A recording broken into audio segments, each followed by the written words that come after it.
हे मुख्य कार्यकारी अभियंत्यांचं पत्र आहे आणि ह्याच्यामध्ये दिले की 1994 साली दोंबलकडीला पाणी उपलब्धता प्रमाणपत्र मिळालं होतं. 95 ला त्याची प्रशासकीय मान्यता झाली आणि हे 97 ला कृष्णा महामंडळाचे सदस्य झाले. 97 ला सदस्य झाले आणि यांनी सांगितलं की मीच कृष्णा महामंडळाचा जन्म दिला. 1 वर्ष आधी जाऊन 96 ला महामंडळ स्थापन झालं. हे उपाध्यक्ष 97 ला झाले आणि 94 ला जाऊन त्यांनी दोंबलकोडीचा जन्म घातला आणि त्याची सुरुवात 1988 साली झाली होती. त्याची पत्र आपल्याकडे 1992 ला जे 1992चं जे हे याचं पत्र आहे आणि या पत्रामध्ये दोंबलकोडी धरण कसं व्हावं याचा प्रस्ताव शासनाकडे आला. हा त्याचा प्रस्ताव 1992 मध्ये आणि रामराजांचा 92चा काही संबंध आहे का? पण तरी कायम सांगत आले की दोंबलकोडी धरण मी केलं, कृष्णा महामंडळाचा जन्म मी दिला. कृष्णा महामंडळ आधी जन्माला आलं, त्याच्याही आधी दोंबलकोडीची प्रस्ताव त्याला पाणी उपलब्धता प्रमाणपत्र मिळालं होतं. 92 साली त्याचा प्रस्ताव झाला.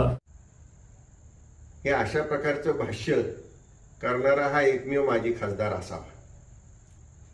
कारण रामराजे साहेबांचा कृष्णा खोऱ्याच्या संदर्भामध्ये, कृष्णा खोऱ्यामध्ये असलेल्या पाण्याच्या संदर्भामध्ये किती अभ्यास आहे हे संपूर्ण महाराष्ट्र आणि यामध्ये जाण असणारे तज्ज्ञ मंडळींना सर्वांना माहिती आहे.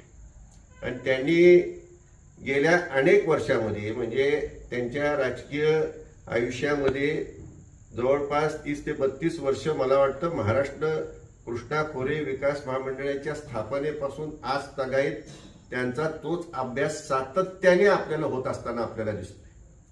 त्यामुळं माजी खासदारांनी अशा प्रकारचं भाष्य करणं म्हणजे त्यांचा किती कशाचा अभ्यास आहे त्यांच्या त्या संपूर्ण मुलाखतीवरून माझ्या लक्षात आलं आणि मला त्याची कीव करावीशी वाटते की त्यांना यातलं काहीच ज्ञान नाही आणि काही ज्ञान नसताना काही त्या ठिकाणी रेटत बसायचं असं होत नाही. याच्यामध्ये राजकारण कुठल्याही प्रकारचं नाही.